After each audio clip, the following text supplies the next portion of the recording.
దారిద్రమును ఔశ్వర్యమును కలుగు చేయవాడు ఆయనే. కృంగ చేయవాడు లేవనెత్తేవాడు ఆయనే. కృంగ చేసేవాడు ఆయనే, లేవనెత్తేవాడు కూడా ఆయనే, దరిద్రం కలుగు చేసేవాడు కూడా ఆయన. మనం ఉంటారు ఇంటికి వచ్చిన దరిద్రం అని మనం చేసుకునే పనులు బట్టి మనకి దరిద్రత వస్తాం. మనం చేసుకునే పని బట్టి మనకి మరి దరిద్రత వస్తుంది. ఇక్కడ దరిద్రతను ఔశ్వర్యవంతులు ఆయన లేవనెత్తేవాడు కృప చేయవాడు. అంత మాత్రం కాదు, దరిద్రులను ఎక్కడ కూర్చోబెట్టినట్టు చూద్దాం చూడండి. అది కింద మాట చదవము. దరిద్రులను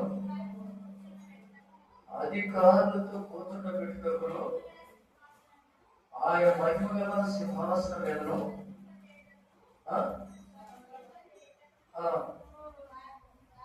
వారిని మట్టిలో నుండి మట్టిలో నుండి ఎత్తువాడు ఆయనే. దరిద్రులని అధికారంతో కూర్చోబెట్టాడు మన దేవుడు. చూసారా, దరిద్రులను అధికారంతో ఏం చేస్తాడైనా కూర్చోబెడతాడు. ఆ నమ్మకం మనకు ఉండాలి. కాబట్టి ప్రేమైన ద్వారా ఈ లోకమైన దరిద్రుడైనా దరిద్రుల కోసం మన ప్రభు యేసుక్రీస్తు వారు ధనవంతులై ఉండి మన దారిద్ర్యం వలన ఎందుకు వచ్చాడు లోకానికి? మనం ధనవంతులుగా చేయడానికి వచ్చాడు. మనం ధనవంతులుగా చేయడానికి వచ్చాడు కదా. ఆయన మరి అంతా ఉన్నాయి, అన్ని కలిగి ఉన్నాడు. మన దారిద్ర్యం వల్ల ఆయన లోకానికి ధనవంతులుగా వచ్చాడు. మనం ధనవంతులుగా ఉండవచ్చు. ఆయన అన్నట్టు మనం ధనవంతులు. ఎందుకంటే ఆయన మనం తిరుగున్నాము, ఆయన రక్షణ మార్గం తెలుసుకొని నడుచుకుంటున్నాం. కాబట్టి రక్షించబడిన ప్రతి ఒక్కరూ కూడా ఆయన బిడ్డలుగా ఉన్న మనము ధనవంతుడికి లోపుకున్నాం. ఈ లోకంలో ఒకవేళ ధన సంపద లేకపోయినా ఈ లోకం విడిచిన తర్వాత పరలోకం వల్ల మనకు ధనము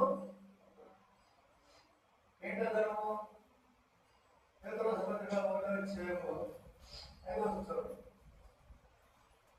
వచనం కడవరి కాలమందు బయలుపరచుటకై సిద్ధముగా ఉన్న రక్షణ మీకు కలుగునట్లు విశ్వాసము ద్వారా దేవుని శక్తి చేత కాపాడబడు మీ కొరకు ఆ శాస్త్రము పరలోకమందు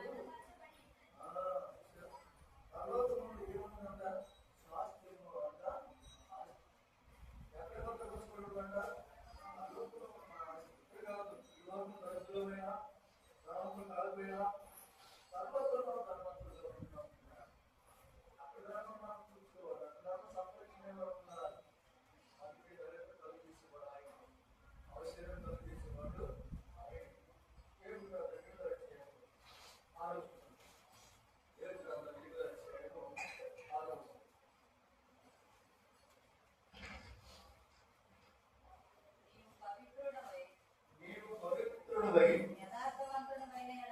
యథార్థవంతుడైన ఎడల నిశ్చయముగా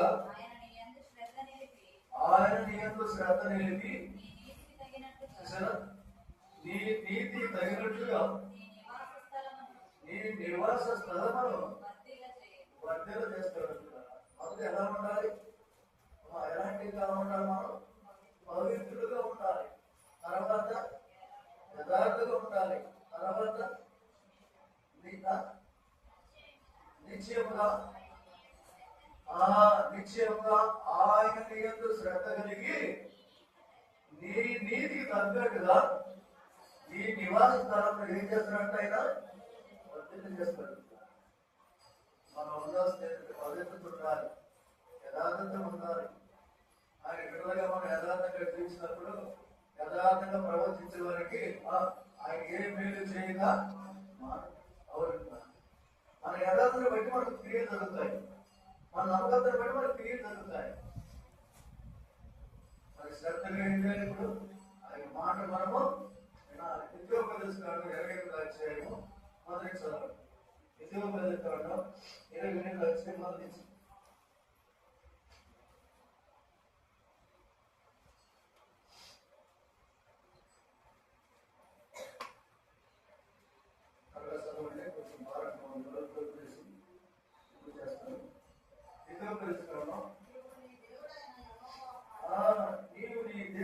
యెహోవా మాట ఎలా వినాలి? శ్రద్ధగా విని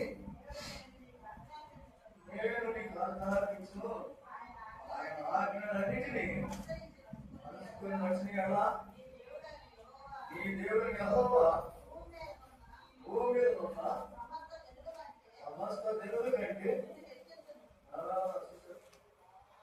మరి ఆ యెహోవా మాట మనం ఎలా వినాలంటే శ్రద్ధగా వినాలి. వాడు పవిత్ర హృదయం కావాలి, యథార్థ హృదయం కావాలి. కాబట్టి ఉన్నప్పుడు ఆయనను ఎంతగానో మరి వర్ధలు చేసుకోగలుగుతారు. నివసించే స్థలంలో శ్రద్ధగా విని ఆయన మాట విని లోబడినప్పుడు ఆయనను వర్ధలు చేసేవాడుగా ఉన్నారు. కీర్తన గ్రంథం 92వ అధ్యాయం 12 చూడండి. కీర్తన గ్రంథం 92వ అధ్యాయం 12.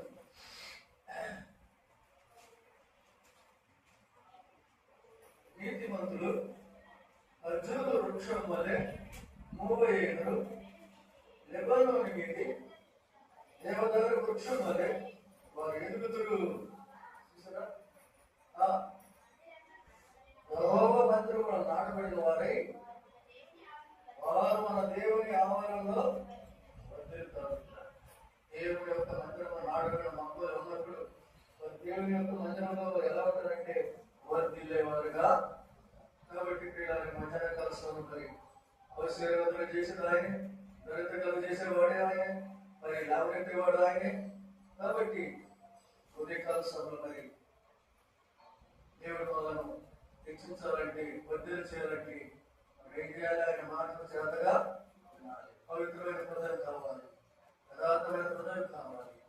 అందుకే సాంద్ర గ్రంథం 10వ అధ్యాయం 4వ వచనం 14. బద్ధకంగా పనిచేయవాడు దరిద్రుడును, శ్రద్ధ గలవాడు. బద్ధకంగా పనిచేసేవాడు ఎలాంటి వాడు ఉంటాడంట? దరిద్రుడు. శ్రద్ధ కలిగి ఎవరైతే పనిచేస్తారో వారు ఎలాంటి వారిగా చేస్తారు? ఆయన ఔశ్వర్యవంతులుగా చేస్తారు. మన కుటుంబాలు ఔశ్వర్యవంతులుగా ఉండాలంటే శ్రద్ధ కలిగి దేవుని మాటలు వినాలి. శ్రద్ధ కలిగి మనం ఎప్పుడైతే దేవుని యొక్క మరి మాటలు వింటూ పవిత్రమైన హృదయం కలిగి యథార్థ హృదయం కలిగి జీవించినప్పుడు ఆయన మనకు ఎంతగానో వర్ధలు చేసేవాడు ఉంటాడు. దేవుడి కొద్ది మాటలు తెలుసుకుందా ప్రార్థన చేసుకుంటాం. రావాలని మనం చేస్తాం. మమ్మల్ని ప్రేమించిన